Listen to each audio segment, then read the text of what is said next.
8 అయిపోయినాయి. ఇప్పుడు శుంభ నిశుంభులు మిగిలారు ఇద్దరు అన్నదమ్ములు. ఇది గుర్తుపెట్టుకోండి, ఇది సరస్వతి చరిత్రం. శుంభ నిశుంభులు అయినారంటే జ్ఞానం వచ్చినట్టు.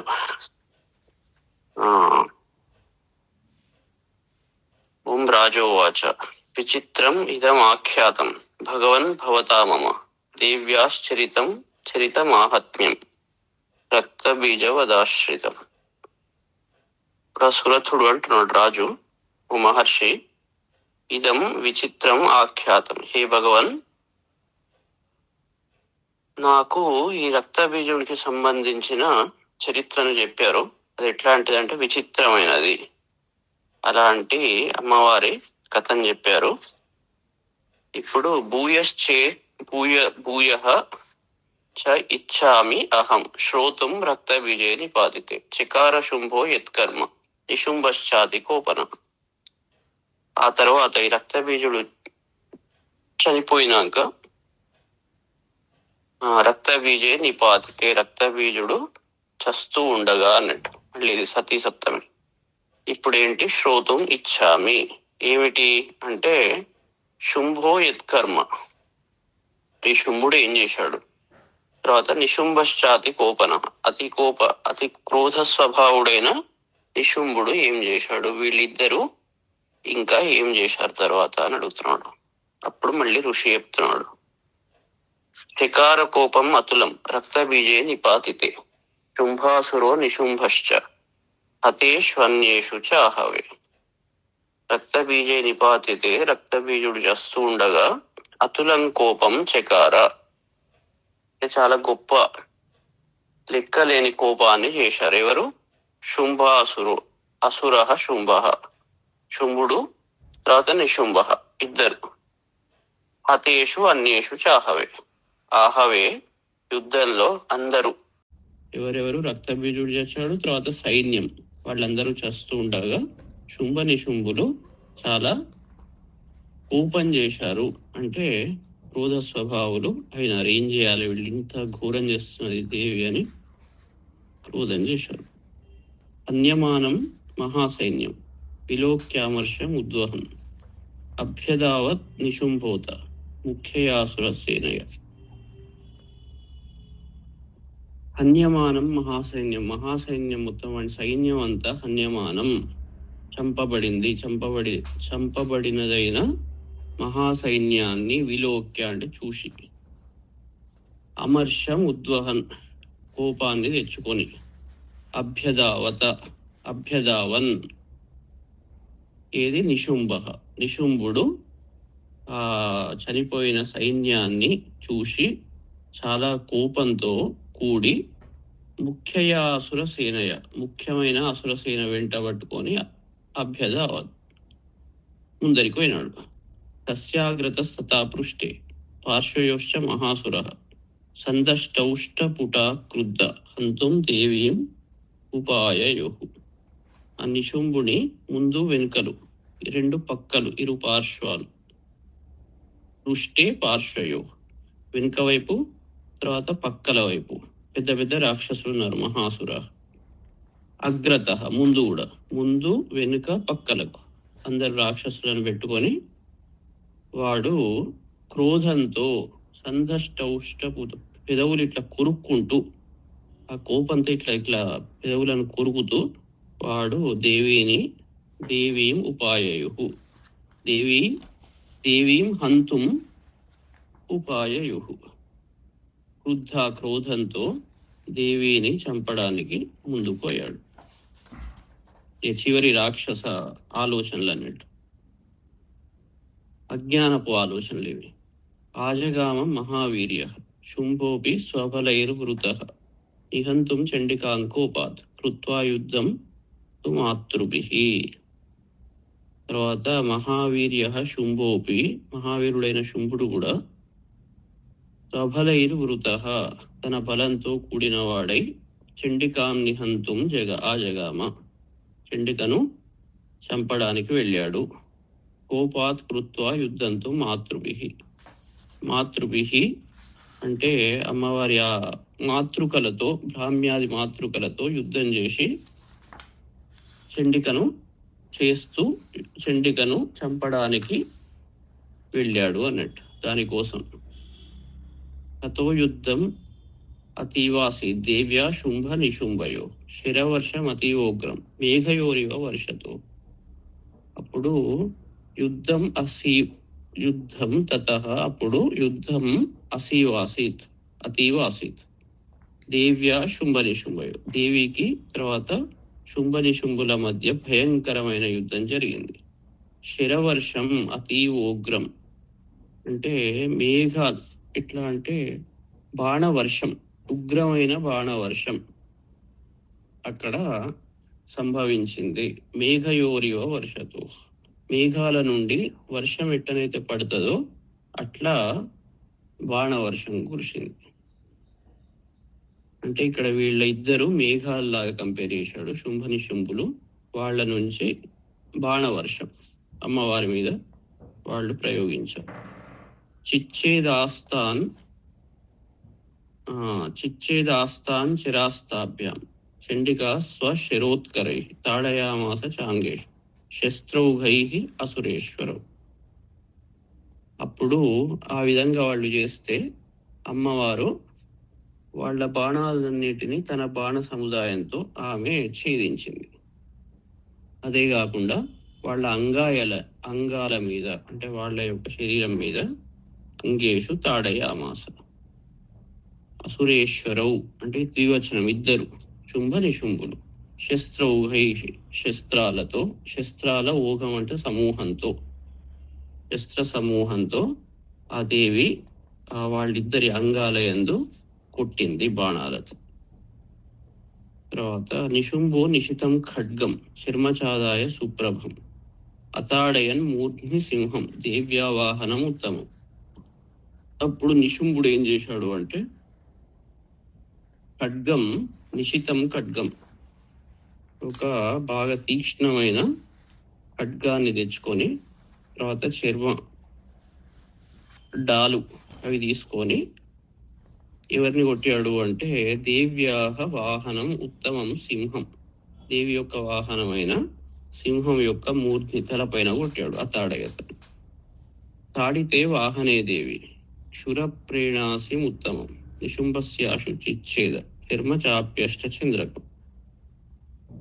అప్పుడు ఈ విధంగా కొడితే నిశుంభుడు ఈ విధంగా తన వాహనమైన సింహాన్ని కొడితే అమ్మవారు కోపించి వాని యొక్క ఖడ్గము తర్వాత డాలు దాన్ని బాణంతో తుంచివేసింది.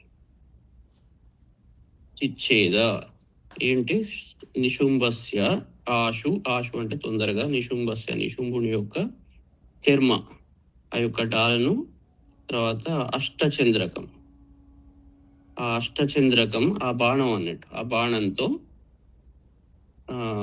దాన్ని ఛేదించింది. చిన్నే చర్మణి ఖడ్గేచ శక్తిం చిక్షేప సోసుర తాం అప్యస్య ద్విధా చక్రేణాభిముఖాగతం. అప్పుడు వాణి కత్తి డాలు అది ముక్కలైపోతుంటే ఆ నిశుంభుడు ఏం చేశాడు అంటే సహా అసుర శక్తిం చిక్షేప శక్తి అనే ఆయుధాన్ని ఆమె మీదకి వేశాడు. తామపి అస్య ద్విధా చక్రే ఆమె కూడా ఏం చేసింది తన చక్రంతో తన వైపు వస్తున్న శక్తిని రెండు ముక్కలుగా వేసింది. కోపాద్మతో నిశుంభోత శూలం జగ్రాహ దానవ ఆయాతం ముష్టిపాతేన దేవి తత్ చాప్యచూర్ణయత్. అప్పుడు ఆ కోపంతో ఊగిపోతూ ఆ రాక్షసుడు నిశుంభుడు ఏం చేస్తున్నాడు శూలాయుధాన్ని ఆమె మీదకి అమ్మవారి మీదకి ప్రయోగించాడు. తర్వాత ఆమె తన ముష్టిపాతం తన పిడికిలితో దాన్ని పిండి చేసింది. దేవి ముష్టిపాతేన తన చేతి ముష్టితో తచ్చాపి అచూర్ణయత్ చూర్ణం చేసింది. అవిధ్యాత గదాంసోపి చిక్షేప చండికాం ప్రతి సాపి దేవ్యా త్రిశూలేన భిన్న భస్మత్వమాగత. అప్పుడు వాడేం చేశాడు అంటే గదను తీసుకొని నిశుంభుడు చండిక వైపు విసిరాడు. అది కూడా ఆమె త్రిశూలంతో దాన్ని బూడిద చేసింది. గదాం సహా ఎవడైతే ఉన్నాడో గదాం చిక్షేప, గదను ప్రయోగిస్తే చండికాం ప్రతి, చండీదేవిని కూర్చి అన్నట్టు. అప్పుడు ఆ దేవి త్రిశూలంతో త్రిశూలేన భిన్నం చేసింది అన్నట్టు. అది అప్పుడు భస్మత్వం ఆగత, భస్మత్వాన్ని పొందింది.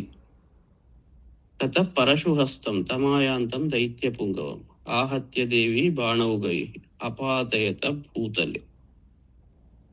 అప్పుడు వాడేం చేశాడు అంటే పరశుహస్తం, గుడ్డలి చేతిలో దైత్య పుంగవం పరశుహస్తం. దైత్య పుంగవం అంటే వీడు నిశుంభుడు, వాడు ఏం పట్టుకున్నాడు? పరశుహస్తం, చేతిలో పరశువును ధరించి ఆ దేవి మీదకి అజ్జేస్తుంటే తన వైపు వస్తున్న ఆ నిశుంభుని అమ్మవారు ఏం చేసిందంటే బాణవు గైహి అపాతయత భూతలే, భూమి మీద తన యొక్క బాణాల యొక్క ఊగం అంటే బాణ సమూహంతో వాడిని కింద పడేసింది. తస్మిన్ నిపతితే భూమౌ నిశుంభే భీమ విక్రమే భ్రాతర్యతీవ సంక్రుద్ధ ప్రయయౌ హంతుం అంబిక. ఇప్పుడు వీడు కింద పడ్డాడు. దేవి యొక్క బాణాల సమూహంతో నిశుంభుడు కింద పడి మూర్ఛపోయినాడు. పోతే వాడట్లా ఆ విధంగా అవుతుండగా నిశుంభే భీమ విక్రమే, భయంకరమైన విక్రమము కలిగిన ఈ నిశుంభుడు భూమి మీద ఇట్లా పడుతూ ఉండగా అప్పుడు అతని సోదరుడైన శుంభుడు పెద్దాడు, వాడు క్రోధంతో దేవిని చంపడానికి ప్రయయవు ముందరికి వచ్చాడు, సన్నద్ధుడై ముందరికి వచ్చాడు. స రతస్థ తథాత్యుచ్చై గృహీత పరమాయుధై భుజై అష్టాభిః అతులై వ్యాప్యాశేషం బభౌ నభః. అప్పుడు నిశుంభుడు 8 చేతులతో ఆయుధాలు ధరించి, అంటే అన్ని వైపుల్లో మొత్తం ఆయుధాలన్నీ పట్టుకుపోయి పరమాయుధై రతస్థ రథము అధిరోహించి గృహీత పరమాయుధై భుజై అష్టాభిః అతులై వ్యాప్యాశేషం బభౌ నభః. అప్పుడు వాడు ఆ రథంలో కూర్చున్నాడు, అన్ని ఆయుధాలు ధరించి రథంలో కూర్చున్నాడు. తమాయాంతం సమాలోక్య దేవి శంఖం అవాదయత్. అప్పుడు దేవి వాణ్ణి చూసి, తన వైపు వస్తున్న వాడిని చూసి శంఖం అవాదయత్, శంఖాన్ని పూరించింది. జాశబ్దం చాపి ధనుష చకారాతీవ దుస్సహం. తర్వాత సహింపరాని తన ధనస్సు కలిగిన అల్లెతాటిని కూడా మోగించింది. పూరయామాస కకుభో నిజ ఘంటా స్వనేన సమస్త దైత్య సైన్యాన తేజోవధ విధాయిన. అప్పుడు దేవి ఈ రాక్షస సైన్యం అంతా కకుభ పూరయామాస, తన ఘంటాస్వనేన అంటే ఘంటానాదంతో ఆకాశాన్ని మొత్తం పూరించింది. తర్వాత ఎందుకు చేసింది అంటే సమస్త దైత్య సైన్యానాం తేజో వధ విధాయిన, రాక్షస సైన్యము యొక్క తేజాన్ని హరించేలాగా, వాళ్లను చంపేలాగా ఆమె తన ఘంటను మోగించింది. తతసింహో మహానాదైస్త్వాజితేభ మహామదై పూరయామాస గగనం గాం తథైవ దిశో దిశ. అప్పుడు అమ్మవారి వాహనమైన సింహం కూడా ఏం చేసింది అంటే పక్కకున్న ఏనుగులు ఏవైతే ఉంటాయో వాటి యొక్క మదాలు పోయేలాగా, వాటి మదాన్ని నిర్జించేలాగా అది కూడా ఆకాశాన్ని భూమిని అన్ని దిక్కుల్లో నింపేలాగా గర్జన చేసింది. పూరయామాస గగనం గాం తథైవ దిశో దిశ. తర్వాత గాం అంటే ఇక్కడ భూమి, తర్వాత దిశో దిశ దిక్కులు, గగనం ఆకాశం, అన్నిటినీ సింహం తన నాదంతో పూరించింది. తతకాళి సముత్పత్య గగనం క్ష్మాం అతాడయత్ కరాభ్యాం తన్నినాదేన ప్రాక్స్వనాస్తే తిరోహిత. అప్పుడు ఆ కాళీదేవి గగనం సముత్పత్తి ఆకాశాన్ని చేరుకొని మాం అతాడయత్ ఒక్కసారి భూమిని కొట్టింది. కరాభ్యాం తన్నినాదేన ప్రాక్స్వనాస్తే తిరోహిత. అప్పుడు అంతకుముందు ఈ నాదంతో ఇంతకుముందు పుట్టిన ఈ సింహనాదం, ఘంటానాదం మొత్తం అన్ని వెనుకపోయినాయి. అంటే కాళీ చేసిన చప్పుడు చాలా అద్భుతంగా ఉన్నది. మిగిలిన వాటికన్నా వాటినన్నిటినీ వెనుకకు పంపించింది అన్నట్టు. అట్టాట్టహాసం అశివం శివదూతి చకార తై శబ్దై అసురాస్త్రేషు శుంభకోపం పరం యయౌ. అప్పుడు శివదూతి కూడా అట్టహాసం చేసింది. ఎట్లాంటిది అంటే అట్టాట్టహాసం అశివం శివదూతి చకార మొత్తం వానికి హాని చేసేలాగా అశివం హానికరమైన అట్టహాసం చేసింది. ఆ శబ్దంతో తై శబ్దై ఈ శబ్దాలతో శుంభకోపం శుంభుడి యొక్క కోపము చివరికి చేరుకున్నది. పరం యయౌ అంటే తారాస్థాయికి చేరుకున్నది అన్నట్టు. దురాత్మం తిష్టేతి వ్యాజహార అంబికా యద తదా జయేత్యభిహితం దేవై ఆకాశ సంస్థితి. అప్పుడు దేవి ఏమన్నదంటే, ఓ దుష్టుడా, దురాత్ముడా, ఆగు ఆగు, తిష్ట ఆగు, నీ సంగతి చెప్తా, ఆగు అని ఆమె అంటుంటే అక్కడ ఆకాశంలో దేవతలు జయధ్వానాలు చేశారు. దేవై జయ ఇది అభిహితం, దేవతల చేత జయ అని చెప్పబడ్డది అన్నట్టు. వాళ్ళు ఎక్కడ ఉన్నారు? దేవై ఆకాశ సంస్థితై, ఆకాశంలో ఉన్న దేవతలు దేవికి జయమవుగాక అని అంటుంటే అప్పుడు ఏం చేశాడు? శుంభేనాగత్య యాశక్తి ముక్త జ్వాలాతి భీషణం ఆయాంతి వన్నికూటాభ సా నిరస్త మహోల్కయ. ఇప్పుడు శుంభుని చేత యా శక్తి ముక్త అంటే వాడితో వదలబడ్డ ఒక శక్తి అమ్మవారి వైపు వస్తున్నది. జ్వాలాతి భీషణ ఉగ్రంగా జ్వలిస్తూ అమ్మవారి వైపు వస్తున్న ఆ శక్తి ఏదైతే ఉన్నదో ఆయాంతి వన్నికూటాభ సా నిరస్త మహోల్కయ. అప్పుడు ఆ అమ్మవారు తన ఉల్కతో, ఒక నిప్పుతో అన్నట్టు, ఒక ఉల్కతో మహోల్కయ సా నిరస్త దాన్ని అస్తం చేసింది, అంటే శక్తిహీనురాల్ని చేసింది అన్నట్టు. ఆ శక్తి ఆయుధాన్ని తన ఉల్కాయుధంతో దాన్ని కొట్టివేసింది.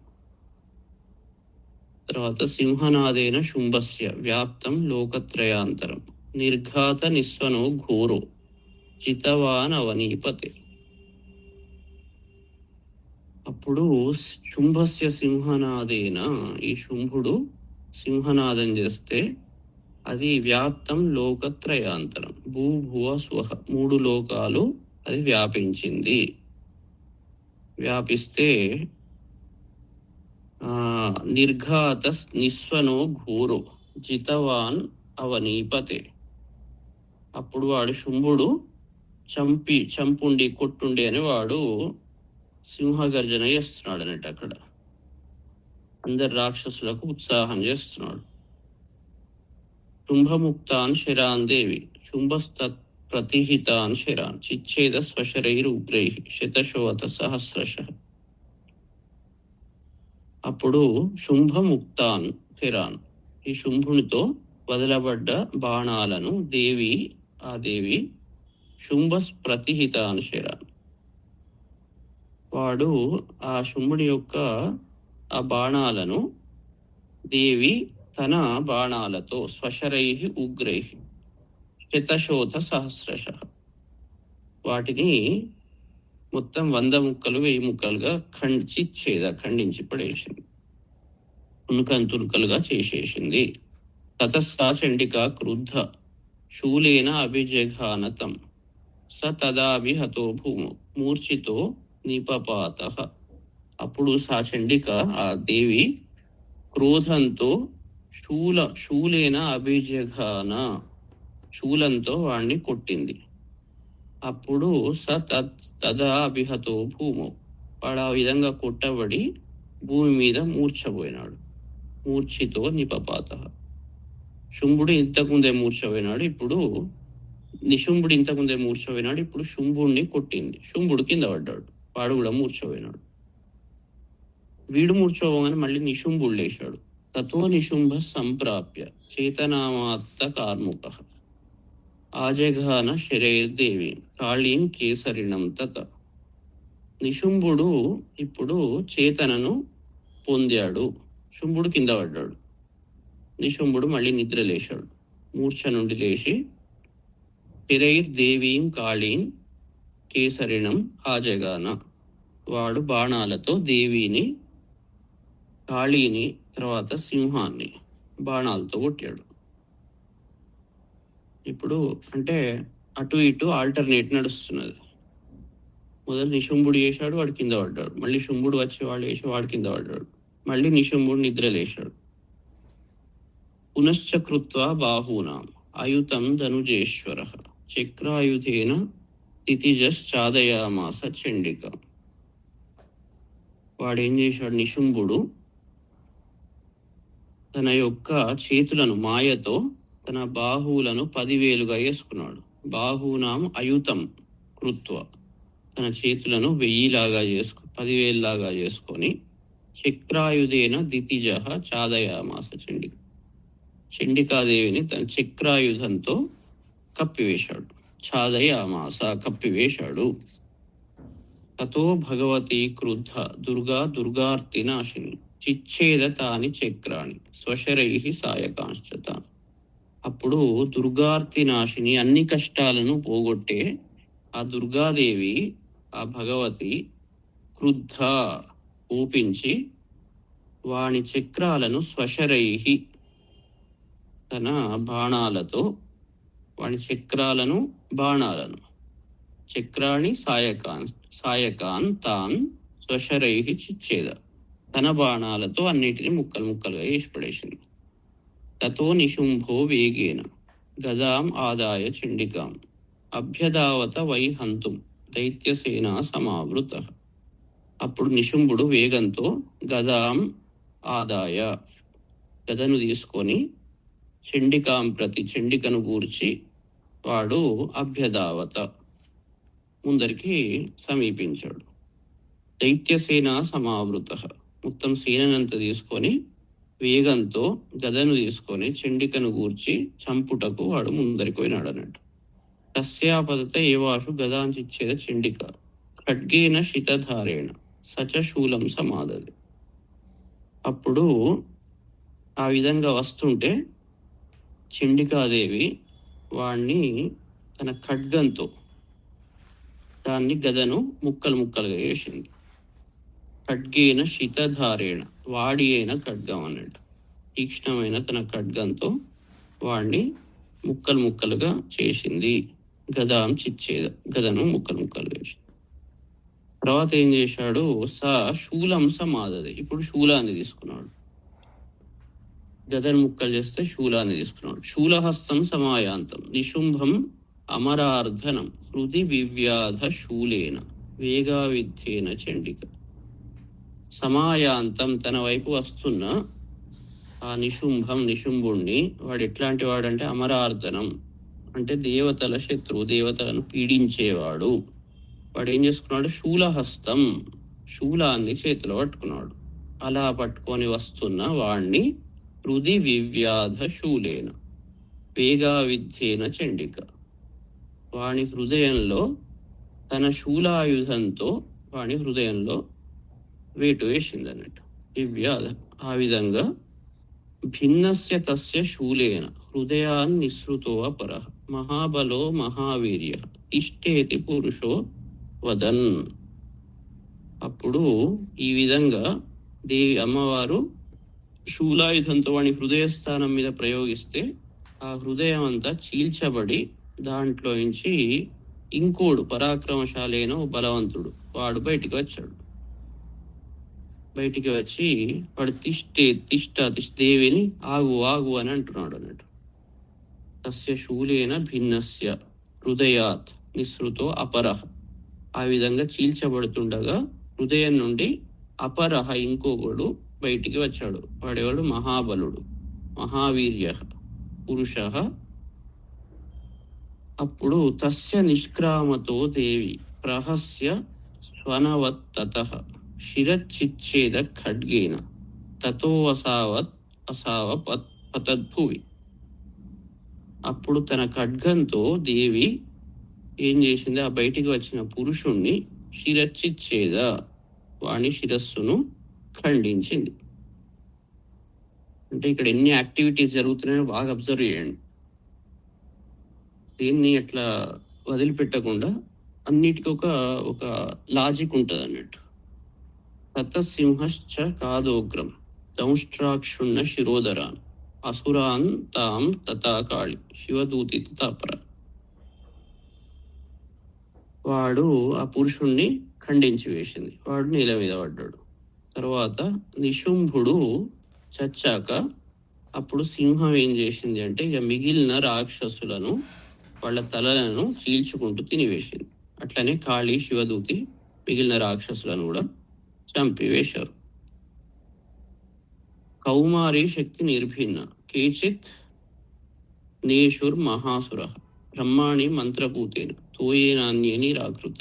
ఇక మిగిలిన వాళ్ళు ఎవరైతే ఉన్నారో కౌమారి శక్తి ఆయుధంతో, తర్వాత బ్రహ్మాణి తన మంత్రజలంతో, ఈ యొక్క ఆయుధాలతో వాళ్ళని చంపివేశారు. మాహేశ్వరి త్రిశూలేన భిన్నాపేతుస్తతాపరి. మాహేశ్వర్యం త్రిశూలంతో కొందరిని భిన్నం చేసింది. తర్వాత వారాహి తుండఘాతేన కేచిత్ చూర్ణీకృత భూమి. వారాహిదేవి తన తుండఘాతంతో కొందరిని చూర్ణం చేసి భూమి మీద పడేసింది. ఖండం చక్రేణ వైష్ణవ్య దానవాకృత. వైష్ణవీదేవి తన చక్రంతో చాలా మంది దానవులను ఖండఖండాలుగా పోసింది. వజ్రేణ చైంద్రీ హస్తాగ్ర విముక్తైన తాపరే. ఐంద్రీదేవి తన వజ్రాయుధంతో చాలా మందిని కొట్టేసింది. ఈ విధంగా కేచిత్ వినేశుర సూరాహ కేచిత్ వినేశుర అసురాహ కేచిత్ నష్ట మహాహవాత్ భక్షితాశ్చాపరే కాళి శివదూతి మృగాదిపై. ఈ విధంగా ఈ యుద్ధంలో ఈ రాక్షసులందరూ చచ్చారు, జీవితాన్ని వదిలిపెట్టారు. కొందరు అంగవికలైనారు, తర్వాత కొందరు మింగబడ్డారు. భక్షిత అపరే భక్షిత ఎవరితో? కాళీ శివదూతి మృగాదిపై. కాళీ శివదూతి తర్వాత సింహంతో కొందరు తినబడ్డారు. కొందరు చచ్చారు, కొందరు వాళ్ళ యొక్క అంగాలు పోగొట్టుకోబడ్డారు, అంగవికలైనారు అన్నట్టు. ఈ విధంగా నిశుంభుడు చచ్చాడు. ఇది అయిపోయింది ఇక్కడికి. ఒక్క శుంభుడు చేస్తే తర్వాత ఎంత ఉన్నది చూద్దాం.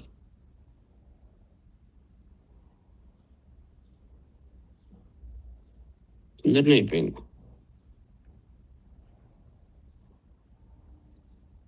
మామూలుగా చెప్పుకుంటూ పోతే అయిపోతుంది. మనకు ఫిలాసఫీ అట్లాంటివి మొదలు పెడితే ఇక టాపిక్స్ స్టార్ట్ అవుతాయి. దీన్ని కూడా కంప్లీట్ చేద్దాం. తర్వాత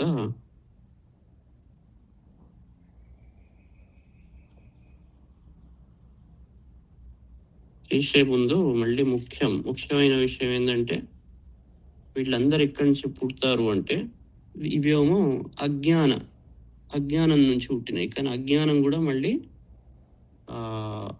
మూలం లోపల ఒక అహంకార కణం ఉంటుంది అన్నట్టు. దీంట్లో కూడా సత్వగుణంలో సాత్విక అహంకారం అంటారు. అవి కూడా ఈ నిశుంభులు. మనకు అన్ని తెలిసినట్టే ఉంటాయి కానీ ఇది తెలియదు కదే రుల్లి. అందుకే అది చేసుకుంటూ పోవాలి. మనం కంటిన్యూస్‌గా ప్రాక్టీస్ అనేది చేసుకుంటూ పోవాలి. చేసుకున్నప్పుడు ఈ శుంభ నిశుంభులు ఇద్దరు, ఎందుకంటే మనం అన్నిట్లలో భేదభావం చూస్తుంటాం. అది డిఫరెంట్, ఇది డిఫరెంట్, అది డిఫరెంట్ అని ప్రతి దాంట్లో భేదభావమే. ఎందుకంటే మన మనుష్య తత్వం అనేది ఆ రకంగానే ఉంటది. ఆ భేదభావము నశించాలి. అందరిలో ఉన్న యూనిటీని అర్థం చేసుకోవాలి. అదే వాళ్ళే ఈ శుంభ నిశుంభులు అన్నట్టు. అట్లా అర్థం చేసుకోనియ్యరు వాళ్ళు. ఎప్పుడు మనం దాన్ని బ్రేక్ చేస్తుంటాం. ఎంత చేసినా కూడా మళ్ళీ సపరేషన్ అనేది ఒక అలవాటు అయిపోయింది. మనస్సు యొక్క లక్షణం అది. కాబట్టి దాన్ని మనస్సు తత్వాన్ని దాటానంటే, అందుకే ప్రకాశ విమర్శ 2 లక్షణాలు కావాలి. ఆ 2 లక్షణాలకు అగెనిస్టే ఈ శుంభ నిశుంభులు అన్నట్టు. గురుపాదాలైన ప్రకాశ విమర్శలు. శ్రీ విద్యలో ప్రకాశ విమర్శ అంటే గురువు యొక్క పాదాలు. ఆ రెండు పొందుడు చాలా కష్టం. అది పూర్తిగా అర్థం చేసుకుంటూ చాలా కష్టం.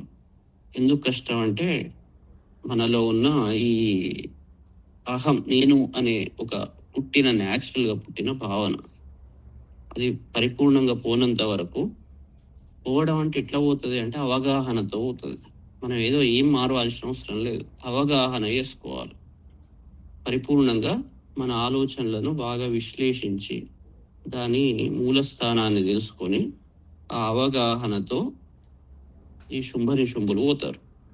ఎప్పుడైతే శుంభ నిశుంభులు పోతారో జ్ఞానం ప్రకాశం అవుతుంది. అప్పుడు గురుపాదాలు ఏంటి అని కరెక్ట్గా అర్థమవుతుంది. ఇది కంటిన్యూ చేద్దాం. అది రెగ్యులర్గా చేయాల్సినవి ఏంటంటే, అవి వినుకుంటూ, చెప్పిన విషయాలు వినుకుంటూ, మననం చేసుకుంటూ, ప్రశాంతంగా చేసుకుంటూ పోతుంటే అది వస్తుంటుంది. ఇది ఒక కంటిన్యూస్ ప్రాక్టీస్ చేస్తూనే ఉండాలి. ఇక్కడికి అయిపోయింది అని ఉండదు. అది ఎప్పటికప్పుడు అది రిఫ్రెష్ అవుతుంటుంది. ఒక్కొక్క పొట్టు లేయర్స్ అన్నట్టు. లేయర్స్ అన్నీ ఒక్కొక్కటి బయటికి అవుతుంటాయి. అప్పుడు అవగాహన అనేది లోతులు చేరుకుంటుంది. కాబట్టి ఈ సాధన అనేది నడుస్తూనే ఉండాలి, నిత్య విద్యార్థి.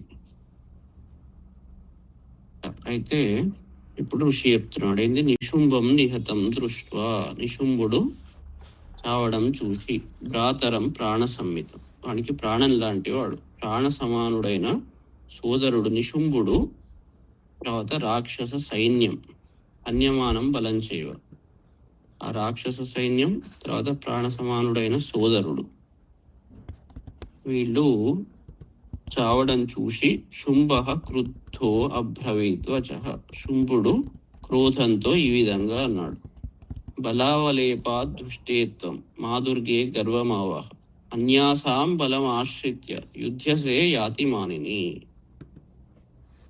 నీకు అసలు సిగ్గున్నదా, ఓ నీతి ఉన్నదా నీకు, ఓ దేవి, ఓ చండిక, నువ్వు అందరి సహాయం తీసుకొని పని చేస్తున్నావు, ఇతర స్త్రీల సహకారంతో ఈ విధంగా చేస్తున్నావు. అందరి సహకారం తీసుకొని నువ్వు గర్వాన్ని పొందకు. నువ్వు అభిమానవతి ఎవరైతే ఉంటారో, ఇతర శక్తుల మీద ఆధారపడి యుద్ధం చేయదు కదా, మరి నీకు అభిమానం లేదా అని ఈ శుంభుడు ఒక్కడే మిగిలాడు. అయితే ఆ విధంగా ఎగతాళిగా అమ్మవారిని అన్నాడు. అప్పుడు దేవి అన్నది, ఏకైవాహం జగత్యత్ర ద్వితీయాకామహం మమాపర, పశ్చైత దుష్టమయ్యేవ వింశత్యో మద్విభూతయ. పిచ్చుడా, ఓ దుర్మార్గుడా, ఈ ప్రపంచంలో నేను ఒక్కదాన్నే ఉన్నా, నాకంటే భిన్నమైన వాళ్ళు ఈ లోకంలో ఎవ్వరూ లేరు. కాద్వితీయ మమాపర, నాకంటే అపరులు ఎవ్వరూ లేరు. ఏకైవాహం, నేను ఒక్కదాన్నే ఉన్నా. పశ్చైత దుష్టమయ్యేవ వింశత్యో మద్విభూతయ, ఈ శక్తులన్నీ నాలోనే విలీనమైతాయి చూడు. చూడు ఓ దుష్ట, వీళ్ళందరూ నా విభూతులు నాలోనే లీనమవుతారు చూడు అని అన్నాడు అని దేవి చెప్పింది.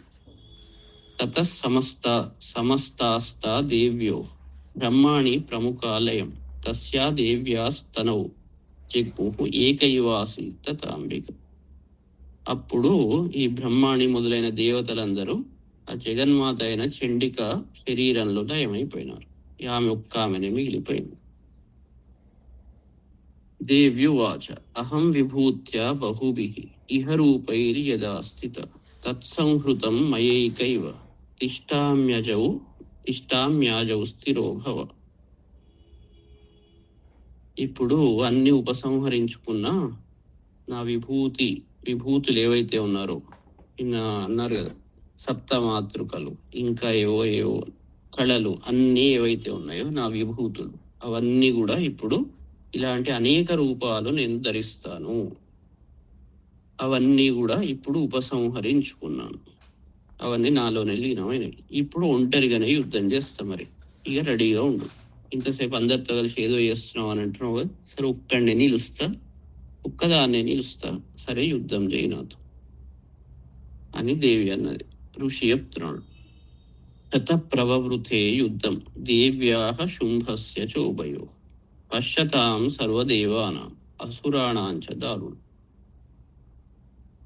అప్పుడు వాళ్ళిద్దరి మధ్య యుద్ధం ప్రవవృతే, వాళ్ళే దేవ్యాః శుంభస్య ఉభయోః ఎవరు దేవ్యా శుంభస్య, వాళ్ళిద్దరి మధ్య యుద్ధం మొదలైంది.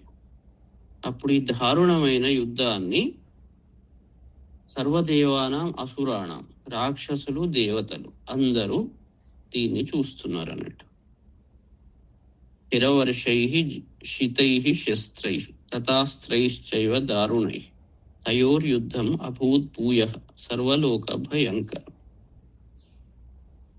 అప్పుడు స్థిరవర్షై శితై, వాడి అయిన శిరాల వర్షంతో, శితై అంటే వాడి అయిన, ఎట్లాంటి బాణాలు అంటే బాగా తీక్ష్ణమైన బాణాలతో, దారుణమైన బాణాలతో వాళ్ళ యుద్ధం సర్వలోక భయంకరం అంటే అన్ని లోకాలకు భయంకరం, భయాన్ని కొల్పేలాగా ఆ యుద్ధం జరిగింది. ఇక ఫైనల్ స్టేట్ జ్ఞానస్థితికి రావడానికి, పరిపూర్ణ స్థితికి రావడానికి, మన లోపల ఉన్న అన్ని ఆలోచనలు ఒక సెట్ అయిపోయి పరిపూర్ణ జ్ఞానం రావడానికి ఈ శుంభుడు పోవాలి. అట్లా ఇదంతా యుద్ధం మనలోనే అని ఫస్ట్ గుర్తుపెట్టుకోవాలి. ఎక్కడ లేదు, బయట యుద్ధం చేసేది ఏం లేదు, అంతా జరిగేది లోపలనే. అంటే అజ్ఞానాన్ని ఖండించి వేయడం అన్నట్టు, లోపల ఉన్న విషయాలను పరిపూర్ణంగా తెలుసుకోవడం, అవగాహన రావడం అన్నట్టు. అంతకు మించి ఏం లేదు ఇదంతా. దివ్యాన్యస్త్రాణి శితశో ముముచేయాన్యత అంబిక బభంజ తాని దైత్యేంద్ర తత్ప్రతీఘాత కర్తృభిః. అప్పుడు ఆ దేవి అంబిక ఏం చేసింది అంటే శుంభుని మీద 100 కొద్ది దివ్యాస్త్రాలను ప్రయోగిస్తే తాని దైత్యేంద్ర ప్రతీఘాత కర్తృభిః బభంజ. వాడు కూడా ఏం చేశాడు అంటే ఆ దేవి ప్రయోగించిన దివ్యాస్త్రాలను అన్నింటినీ వాడు భంగం చేశాడు. అంటే వాడంత పవర్ఫుల్. అంత ఈజీగా రాదు కదా, ఏదైనా పరిపూర్ణత రావాలంటే చాలా డెడికేషన్ ఉండాలి, ఏకాగ్రత ఉండాలి, గురువు యొక్క దాన్ని నమ్మాలి. అవన్నీ చాలా ఫ్యాక్టర్స్ అన్ని ఎప్పుడైతే ఏకమవుతాయో అప్పుడు ఈ పరిస్థితి వస్తుంది. అంటే సాధన యొక్క పీక్ స్టేట్ అన్నట్టు. ముక్తాని తేన శాస్త్రాన్ని దివ్యాని పరమేశ్వరి బభంజ లీలయైవోగ్ర లీలయ ఏవ ఉగ్ర హుంకారోచ్చారణాదిభి. అప్పుడు ఆ వాడు ప్రయోగించిన దివ్యాని అస్త్రాన్ని ముక్తాని లీలయ, ఆ దేవి ఏం చేసింది అంటే వాడు ప్రయోగించిన దివ్యాస్త్రాలన్నిటినీ హుంకారంతో మొత్తం చాలా అవలీలగా బభంజ కొట్టిపడేసింది, తుంచివేసింది. తర్వాత తత శిరశతై దేవీం ఆచ్ఛాదయత సోసుర సాపి తత్కుపితా దేవి ధనుశ్చిచ్ఛేద చేషుభి. అప్పుడు ఆ శుంభుడు 100 కొద్ది బాణాలతో అమ్మవారిని కప్పివేశాడు. ఆచ్ఛాదయత శిరశతై దేవీం ఆచ్ఛాదయత, కప్పివేస్తే అప్పుడు ఆమె కోపంతో కుపితాదేవి ధనుశ్చిచ్ఛేద చేసుడు ఇషుభిహి అంటే బాణాలతో వాని ధనస్సును ఖండించి వేసింది, విరిచివేసింది అన్నట్టు. చిన్నే ధనుషి దైత్యేంద్ర స్తతాశక్తి అతాదది చిచ్ఛేద దేవి చక్రిణ తామప్యస్య కరే స్థిత. అప్పుడు వాడి ధనస్సు విరిగిపోగానే వాడేం చేశాడు, శక్త్యాయుధాన్ని తీసుకున్నాడు. దాన్ని ప్రయోగిస్తే దేవి చక్రాయుధాన్ని ప్రయోగించి వాడి ఆయుధాన్ని భిన్నం చేసింది. తర్వాత వాడు తత ఖడ్గం ఉపాదాయ శతచంద్రంచ భానుమత్ అభ్యధావత్ తదా దేవి దైత్యానామధిపేశ్వర. వాడు అధిపోంగా వాడి శక్త్యాయుధము భిన్నంగా కాగానే ఖడ్గం తీసుకున్నాడు. ఖడ్గం తీసుకొని అప్పుడు దేవి మీదికి అభ్యధావత ఎదురుగా పరిగెత్తాడు. తర్వాత భానుమత్ ఖడ్గం, అది ఎట్లా ఉన్నది అంటే ఖడ్గం సూర్యకిరణాలతో సూర్యునిలాగా ప్రకాశిస్తూ ఉన్న డాలును తర్వాత ఖడ్గాన్ని రెండింటిని తీసుకున్నాడు అన్నట్టు. తీసుకొని దేవి వైపు పరిగెత్తాడు. తస్యాపతత ఏవాషు ఖడ్గం చిచ్ఛేద చండిక ధనుర్ముక్తై శితైర్బాణై చర్మ చార్క కరామలం. అప్పుడు అమ్మవారి వైపు పరిగెత్తుతే ఆమె ఏం చేసింది అంటే ఆ డాలును తర్వాత ఈ ఖడ్గాన్ని తన బాణాలతో తీక్ష్ణమైన బాణాలతో దాన్ని ఛేదించింది. అతాశ్వ తదా దైత్య చిన్నధన్వా విసారతి జగ్రాహ ముద్గరం ఘోరం అంబికా నిధనోద్యత. తర్వాత వాడి యొక్క గుర్రాలు అశ్వాలు చంపబడ్డాయి. తర్వాత చిన్నధన్వ అంటే వాడి ధనస్సు విరిగిపోయింది. సారథి కూడా చంపబడ్డాడు. అప్పుడు వాడు ముద్గరం అనే ఆయుధాన్ని తీసుకొని అంబికా నిధనోద్యత ఘోరం జగ్రాహ.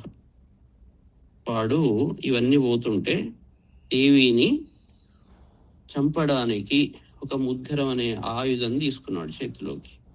చిచ్ఛేద ఆపత్ తతస్తస్య ముద్గరం నిశితై శరై తథాపి సో అభ్యధావత్ తాం ముష్టిం ఉద్యమ్య వేగవాన్. తర్వాత దాన్ని కూడా ముద్గరాన్ని తన బాణాలతో దేవి ఖండించింది. ఇక అప్పుడు వాడు పిడికిలి బిగించి దేవి వైపు పరిగెత్తాడు. ముష్టిం ఉద్యమ్య వేగవాన్ అభ్యధావత్. ముష్టిని సముష్టిం పాతయామాస హృదయే దైత్య పుంగవ దేవ్యాస్తం చాపి సాదేవి తలేనోరస్య తాడయత్. వాడు ఏం చేశాడంటే పిడికిలి బట్టి దేవి యొక్క వక్షస్థలం మీద కొట్టాడు. దైత్య పుంగవ వాడు ఏం చేశాడు, హృదయే ముష్టిం పాతయామాస దేవి యొక్క హృదయం వక్షస్థలం మీద కొడితే దేవ్యాస్తం చాపి సాదేవి తలేన ఉరస్య తాడయత్. ఆమె కూడా తన అరచేతి దెబ్బతో వాణి వక్షస్థలం మీద దేవి కొట్టింది. వాడు దేవిని కొడితే దేవి వాణి వక్షస్థలం మీద కొట్టింది. కొట్టగానే తల ప్రహారాభిహతో నిపపాత మహీతలే సదైత్యరాజ సహస పునరేవ తతోత్థిత. అప్పుడు వాడు కింద పడ్డాడు. మళ్ళీ సహస పునరేవ తొందరగా కింద పడ్డాడు. మళ్ళీ అప్పటిదప్పుడే పైకి లేచి మళ్ళీ దేవి వైపు పరిగెత్తాడు. ఉత్పత్త్యచ ప్రగృహ్యోచ్చై దేవీం గగనం ఆస్థిత తత్రాపి సా నిరాధార వివిధేతేన చండిక. కింద పడంగానే మళ్ళీ లేచి మళ్ళీ అమ్మవారిని తీసుకొని ఆకాశం మీదకి ఎగిరి ఆమెను కింద పడేశాడు. వదిలిపెడితే ఆమె నిరాకాశం మీదనే నిరాలంబంగా, ఆలంబనం అంటే కింద ఏది లేకుండా ఆధారం లేకుండా ఆకాశంలోనే నిల్చొని యుద్ధం చేసింది. నియుద్ధం ఖే తదా దైత్య చండికాచ పరస్పరం. ఇప్పుడు ఇక యుద్ధం అంతా ఇంతసేపు భూమి మీద అయింది, ఇప్పుడంతా ఆకాశంలో నడుస్తున్నది. ఆకాశంలో ఈ శుంభుడు చండిక ఈ ఇద్దరి మధ్య ఆకాశంలో యుద్ధం జరుగుతున్నది. చక్రతు ప్రథమం సిద్ధముని విస్మయకారకం. అక్కడ ఆ విధంగా జరుగుతుంటే అక్కడ సిద్ధులకు మునులకు ఇదంతా చాలా ఆశ్చర్యంగా ఉన్నది. ఇది అసలు ఎక్కడ చూడలేదు, ఈ విధంగా చాలా అద్భుతమైన యుద్ధం, ఇలాంటి యుద్ధం ఎప్పుడూ చూడలేదు అన్నట్టుగా వాళ్ళకి ఆశ్చర్యం గొలిపే విధంగా వాళ్ళిద్దరి మధ్య యుద్ధం జరుగుతున్నది. తతో నియుద్ధం సుచిరం కృత్వా తేనాంబికా సహ ఉత్పాత్య భ్రామయామాస చిక్షేపధరణీతలే. అప్పుడు ఈ విధంగా అక్కడ ఆకాశంలో చాలా దీర్ఘకాలము అక్కడ ఆకాశంలోనే బాహుయుద్ధం జరిగింది ఇద్దరి మధ్య. ఆ తర్వాత దేవి ఏం చేసింది అంటే వాడిని తిప్పి కొట్టి భూమి మీద కొట్టింది. ధరణీతలే ఉత్పాత్య చిక్షేప తిప్పి భ్రామయామాస ఉత్పాత్య భ్రామయామాస తిప్పి తిప్పి ధరణీతలే చిక్షేప అన్నట్టు భూమి మీద కొట్టింది అన్నట్టు. పైకి లేపి మొత్తం తిప్పి భూమి మీద కొట్టింది. ఉత్పాత్య అంటే పైకి లేపింది, భ్రామయామాస అంటే తిప్పింది, ధరణీతలే చిక్షేప భూమి మీద పడేసింది. సక్షిప్తో ధరణీం ప్రాప్య పుష్టిం ఉద్యమ్య వేగిత అభ్యధావత దుష్టాత్మ చండికా నిధనేచ్ఛయ. అప్పుడు వాడు మళ్ళీ కింద పడ్డాడు, మళ్ళీ లేచాడు, మళ్ళీ పిడికిలి బిగించి అమ్మవారిని కొట్టేందుకు దుష్ట హృదయంతో, దుష్ట ఆత్మ దుష్ట హృదయం కలవాడు కాబట్టి చండికను నిధనేచ్ఛయ చంపడానికి వాడు మళ్ళీ పరిగెత్తాడు. తం ఆయాంతం తతో దేవి సర్వదైత్య జనేశ్వరం జగత్యాం పాతయామాస భిత్వా శూలేన వక్షసి. అప్పుడు వీడెట్లాంటి వాడు అంటే సర్వదైత్య జనేశ్వరం, అందరూ దైత్యులు వీడి నుంచే పుట్టారు అన్నట్టు. అట్లాంటి దుష్టుడు వీడు, అంటే అందరూ దైత్యులకు వీడు రాజు. శుంభుడు అందరికీ రాజు, వీడి నుంచే అందరూ రాక్షసులు పుట్టారు. అంటే మూల అజ్ఞానం ఏదైతే ఉంటుందో దీని నుంచే సర్వం పుడతాయి. అయితే వాడు ఈ విధంగా తన మీదకి వస్తుంటే వాడిని కింద పడేసి శూలేన భిత్వ వక్షసి వాని యొక్క హృదయం మీద ఆమె శూలంతో చీల్చి పడేసింది. స గతాసు పపాతోర్వ్యాం దేవి శూలాగ్ర వీక్షత చాలయన్ సకలాం పృథ్వీం సాబ్దిద్వీపాం సపర్వత. అప్పుడు ఉర్వ్యాం భూమి మీద దేవి శూలాగ్ర వీక్షత దేవి యొక్క శూలంతో హృదయం చీల్చబడి గతాసు ప్రాణాలు కోల్పోయినాడు వాడు. ఉర్వ్యాం పపాత కింద పడిపోయిన వాడు ఎవరైతే ఉంటారో వీడు శుంభుడు, వాడు దేవి శూలంతో వాడి హృదయం చీల్చబడి ప్రాణాలు వదిలిపెట్టాడు.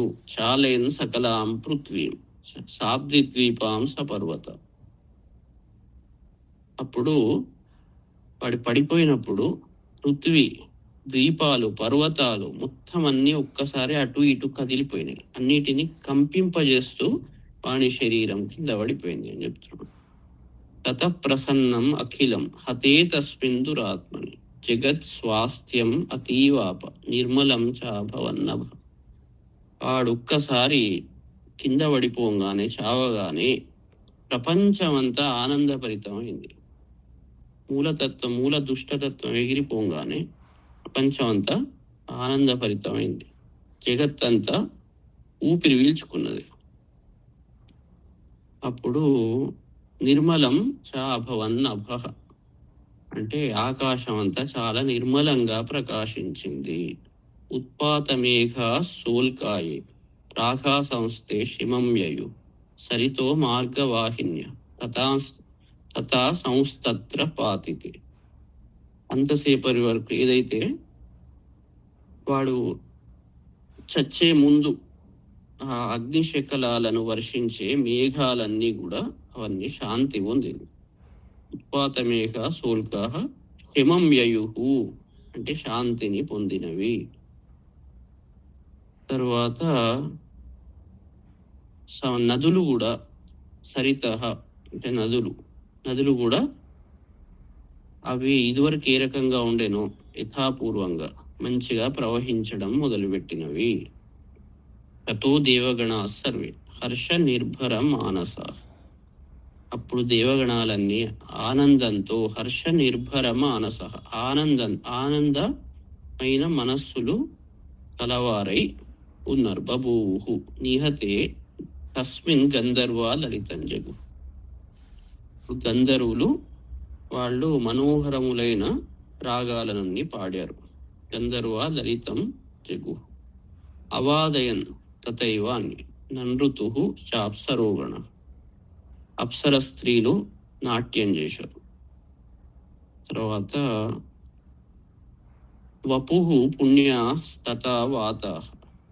గాలులన్నీ చాలా స్వచ్ఛమై అందంగా శుభప్రదంగా వీచినవి. తర్వాత సుప్రభు అభూత్ దివాకర. సూర్య భగవానుడు కూడా చాలా సుందరమైన కాంతితో ప్రకాశించాడు. జజ్వలుశ్చాగ్నయ శాంత దిగ్జనిత స్వన. అగ్నయ 3 అగ్నులు ఏవైతే ఉంటాయో గార్హపత్యం, ఆహవనీయం, దక్షిణాగ్ని 3 అగ్నులు అన్ని శాంత స్వభావంతో ఇప్పుడు వెలుగొందుతున్నాయి. ఇంతసేపు ఉగ్రంగా ఉన్నాయి. కొంచెం మనస్సంతా అల్లకల్లోలంగా ఉన్న మనస్సంతా ఎప్పటికి కూడా పర్మనెంట్గా శాంతించింది. శాంత దిగ్జనితస్వన. మొత్తం లోపల ఉన్న ఆ భయంకర దిక్కుల నుండి వస్తున్న భయంకరమైన ధ్వనులు అన్నీ శాంతించినాయి. మనస్సు అంతా మనిషి పరిపూర్ణమైనప్పుడు శాంత స్థితికి చేరుకుంటాడు. లోపల ఉన్న దుష్టతత్వం అంతా పోయినప్పుడు శాంత స్థితికి చేరుకుంటాడు. కాబట్టి ఈ శుంభులు చావగానే ఎక్కడ చూసినా శాంతి శాంతి శాంతి, అన్ని వైపుల నుంచి శాంతి మంత్రమే వినబడుతున్నది. ఇక వేరేదేం లేదు. ఇది వాళ్ళ ఫస్ట్ 2 అధ్యాయాలు అయిపోయినాయి. ఇక 11 మొత్తం స్తుతి. తర్వాత 3 చాలా అద్భుతంగా ఉంటాయి. వరాలు, తర్వాత దేవి ఎప్పుడెప్పుడు చేయాలి ఏంటి అదంతా విషయాలు ఉంటాయి. ఇది కథ. సో ఇంకా రాక్షస శక్తులన్నీ ఎగిరిపోయినాయి అన్నట్టు. పరిపూర్ణ శుద్ధి, ఎక్కడ కూడా హృదయంలో మలినం అనేది లేదు. జ్ఞాన ప్రకాశం, పరిపూర్ణ జ్ఞాన ప్రకాశం. ఇది ఒక్కొక్కటి తెలుసుకోవాలి. ఇవేంటంటే ఒక కంటిన్యూటీ ఉండాలి. ఇలా మరి సాధించడం, చెప్పడం మంచిగా ఉన్నది, అంతా బాగానే ఉన్నది. చూసేందుకు పైన ఒక లేయర్ విచ్చుకుంటుంది అన్నట్టు దీంతో. కానీ ఆ లేయర్స్ ఒక్కొక్కటి విడిపోవాలి. ఎలా విడిపోతాయి అంటే నిరంతర సాధన అనేది ఎండ్ అవుతుంది అనేది ఉండదు. అది ఎప్పుడు నడుస్తూనే ఉండాలి. ఇవాళ అయిపోయింది, మళ్ళీ రేపు బ్రేక్, ఎల్లుండి అయిపోయింది, వచ్చింది కథం, ఇట్లా ఉండదు. ఒక కంటిన్యూస్ కాలము అనే దాన్ని పక్కకు పెట్టి నిరంతరంగా ఈ సాధన అనేది నడుస్తూ ఉండాలి. దాని యొక్క గోల్ ఏంటి, సాధన వల్ల వచ్చే లాభం ఏంటి అంటే శాంతి. లాస్ట్కి ఏం చెప్పారు? మొత్తం శాంతి. మనం ఏ పని చేసినా దానికోసమే కదా. ఆనందము, శాంతి, ధైర్యంగా మనం ఇవన్నీ ఎదుర్కొన్నప్పుడు శాంతి లభిస్తుంది. ధీశక్తి పరిపూర్ణంగా వస్తుంది. అజ్ఞానం అంతా బయటికి పోయినప్పుడు లోపల హృదయంలో పరిపూర్ణ శాంతి వస్తుంది. ఎలాంటి స్థితినైనా మనం ఎదుర్కొనగలిగే బుద్ధి వస్తుంది అన్నట్టు. లేకుంటే ప్రతిదానికి లొల్లే, ఏ చిన్నదానికి కూడా మనం భరించలేకుండా అసహనం, అన్ని దురలవాట్లు ఏవైతే ఉంటాయో, దురాలోచనలు అన్నీ ఏవైతే ఉంటాయో అన్నీ వస్తుంటాయి అన్నట్టు. మూలతత్వం తెలుసుకున్నప్పుడు అవన్నీ ఎగిరిపోతాయి. ఓం శాంతి శాంతి శాంతి. అంతే. ఇవాళ ఎలా చేయాలి అనేది వినుకుంటూ ఉండి మీరు చేయాల్సింది ఆలోచించుకుంటూ పోతుంటే ఆటోమేటిక్గా అర్థమవుతుంది. ఒక్కటి బాగా గుర్తుపెట్టుకోండి, ఆలోచన మంచిగా చెయ్యకుండా ఇది చెప్తే ఎక్కేది కాదు. ఈ విద్య, బ్రహ్మ విద్య అనేది ఇది చెప్తే వచ్చేది కాదు. ఎతో వాచో నివర్తంతే అప్రాప్య మనసా సహ. ఇది వాక్కుకు అన్నిటికీ అతీతమైన స్థితి, చెప్తే వచ్చేది కాదు. మనం ఆలోచనలు పండంది, బుద్ధి పండాలి. పండాలంటే నిరంతరం సాధన చేస్తూనే ఉండాలి. సాధన అంటే ఏం లేదు, దాన్ని ఆలోచించండి. దేవి అని ఒక మన హృదయంలో ఉన్నది, ఆమె స్వర్ణవర్ణంతో మెరుస్తున్నది, తర్వాత శాంతిని చేకూరుస్తుంది, మనలో ఉన్న అజ్ఞానపు చీకట్లను తొలగిస్తుంది. ఇట్లా ధ్యానం చేయండి. మీరు శ్వాస తీసుకున్నప్పుడు శాంతి, బయటికి వదిలిపెట్టే శ్వాస భయాన్నంతా, నెగిటివిటీనంతా వదిలిపెడుతున్నాను. ఇలా ఆలోచించుకుంటూ మంచిగా మీలో మీరు పరిపూర్ణత తెచ్చుకునేలాగా ప్రయత్నించండి. ఎవరికో చూపెట్టేది షో ఆఫ్లు కాదు, దానివల్ల ఏమీ రాదు. ఎవరితో వాళ్ళని వీళ్ళని ఎవరిని చూడకుండా మీ స్థితి మీరు చూసుకోండి అంతే. ఎవరి స్థితి వాళ్ళు చూసుకోవాలి. పక్కాళ్ళది పక్కకు పెట్టండి. ఫస్ట్ మీరు స్థితి, శాంత స్థితి వచ్చినప్పుడు మీలోంచి వచ్చే వైబ్రేషన్స్ ఏవైతే ఉంటాయో మొత్తం పృథ్వీనంతా పవిత్రం చేస్తుంది, అంత శక్తి ఉంటుంది. కాబట్టి ఫస్ట్ మీరు దేన్నైనా ఎదుర్కొనే స్థితికి చేరుకోవాలి. అప్పుడు ఆటోమేటిక్గా పృథ్వీ పవిత్రం అవుతుంది కదా. దేని ఎవరి కోసం చూపెట్టుకోవడం, ఏదో వేయడం, నేనది, నేను నేను నేను అనే భావన ఎగిరిపోవాలి పరిపూర్ణంగా.